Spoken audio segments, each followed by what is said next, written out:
महाकुंभ के दौरान सबसे पहले डुबकी नागा साधुओं के द्वारा लगाई जाती है। भारत में नागा साधुओं के कुल 13 अखाड़े हैं और अंग्रेजों के समय से ही यह तय किया गया है कि कब कौन सा अखाड़ा महाकुंभ में सबसे पहले डुबकी लगाए। यही क्रम आज तक भी चला आ रहा है। नागा साधुओं के शाही स्नान करने के बाद ही आम लोग पवित्र नदियों में डुबकी लगा सकते हैं।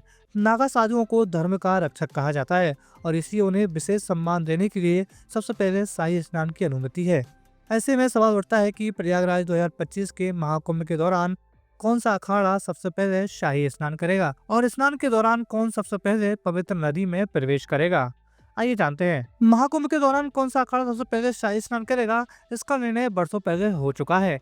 अखाड़ों के बीच कोई टकराव न हो इसलिए यह व्यवस्था अंग्रेजों के काल में स्थापित की गई थी। इस परंपरा के अनुसार प्रयागराज में होने वाले महाकुंभ और कुंभ के दौरान सबसे पहले पंचायती महानिर्वाणी अखाड़े को ही शाही स्नान की अनुमति है। वहीं हरिद्वार में कुंभ लगने पर निरंजनी अखाड़ा सबसे पहले शाही स्नान करता है। उज्जैन और नासिक में जब भी कुंभ मेला लगता है तो जूना अखाड़े को सबसे पहले शाही स्नान करने की अनुमति है।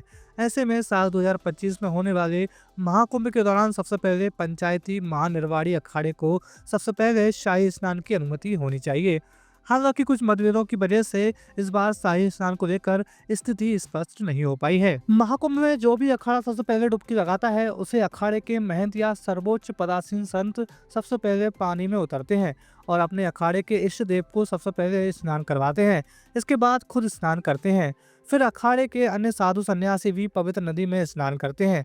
इसके बाद बारी बारी से सभी 13 अखाड़ों के नागा साधु स्नान करते हैं। नागा साधुओं के स्नान करने के बाद अन्य लोगों को डुबकी लगाने की इजाजत दी जाती है। महाकुंभ में डुबकी लगाने वाले व्यक्ति के सभी पाप धुल जाते हैं। साथ ही आध्यात्मिक और मानसिक विकास भी महाकुंभ में डुबकी लगाने के बाद होता है। माना जाता है जो व्यक्ति श्रद्धा के साथ महाकुंभ में स्नान करता है उसकी कई मनोकामनाओं को ईश्वर पूरा कर देते हैं। महाकुंभ के दौरान ग्रह नक्षत्रों की स्थिति ऐसी होती है कि नदी का जल अमृत बन जाता है। इसलिए महाकुंभ में स्नान करने को बेहद शुभ माना गया है।